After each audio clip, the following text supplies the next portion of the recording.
हमारा काम है सहाफ़ी का कि जो गलत है उसे गलत कहें। और अगर इख्तियार वली साहब को सिर्फ ये है कि सिर्फ हम उन्हें कह रहे हैं तो इनकी गलतफहमी है, आप कहने की जरूरत नहीं करते, ठीक है ना? ये लफ्ज़ जुर्रत वाला जरा प्लीज इसको ना इस्तेमाल इसको कार्रवाई से हज़फ करवा जब आप मेरी नीयत पे शक कर रहे हैं और मुझे कह रहे हैं सर, मैंने आपका नाम लिए बगैर आपने मुझे मुखातिब करके कहा कि जी ये जो पैनलिस्ट है ये जानिबदारी का मुजाहरा कर रहे हैं, तो मेरी भी सुन लें बात। मैंने आपकी बात बड़े तहम्मुल से सुनी थी इख्तियार वली साहब, मेरी भी सुन लें। अगर आप जुर्रत की बात करते हैं तो जुर्रत मेरी दास्तान मेरी पिछली जिंदगी ही गवाही देती है कि मैं कितना जुर्रतमंद हूँ, तो वो छोड़ देना। वो मैं आपकी गवाही को ये नहीं कह रहा कि मैं तस्लीम नहीं कर रहा। मैं कौन सी अदालत हूँ जो कह रहा है मैं सच्ची गवाहियों को भी तस्लीम नहीं करूंगा? लेकिन मेरी बात सुन लीजिए, मेरी बात सुन लीजिए ना। आप मुझे जब कह रहे हैं कि मैं जानिबदार हूं तो फिर मेरी भी बात सुन लेना, हौसला तो करें ना।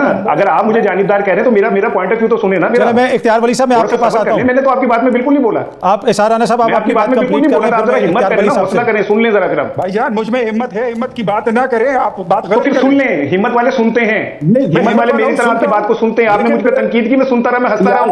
अब आप हिम्मत करें, आप चुप करके मेरी बात सुन लें। आपका बोलना ये बता रहे हैं कि आप मेरी बात नहीं सुनना चाह रहे, आप में सुनने की हिम्मत नहीं है।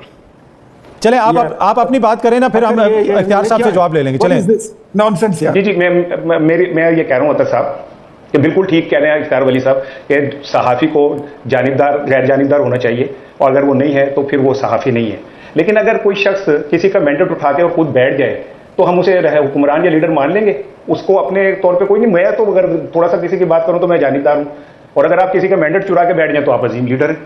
ये शानदार बात है। कौम भूखी मर रही है, आप जो है खरबों रुपए जो है अपने बिजनेस के ऊपर लगा रहे हैं। नहीं, ये इख्तियार वली साहब कह रहे थे कि जी हमसे बाद में जो कौमें आजाद हुई वो देखिए कहां तरक्की कर गई। तो इन्हें पूछे कि उन कौमों के जो रहनुमा थे वो कितने खरबों बने, उनके कितने फ्लैट बने, कितनी बिल्डिंगें बनी, कितनी उनके कारोबार बने, कितने कारखाने बने। पूछ के बताएं मुझे कि उन जिन ममालिक ने तरक्की की उनके हुक्मरानों ने क्या खुद अपनी जायदादें बनाई? 14 अगस्त है, पाकिस्तान का हमारा आजादी का दिन है। अगर आप हमें बोलने नहीं देंगे तो फिर ये भी ना कहें कि ये यौम आजादी है। मैं पाकिस्तानी हूं, मेरा अपना जमीर के मुताबिक जो मैं समझूंगा सही मैं बोलूंगा। मुझे इख्तियार वली साहब आपसे इजाजत लेने की जरूरत है, नहीं किसी और।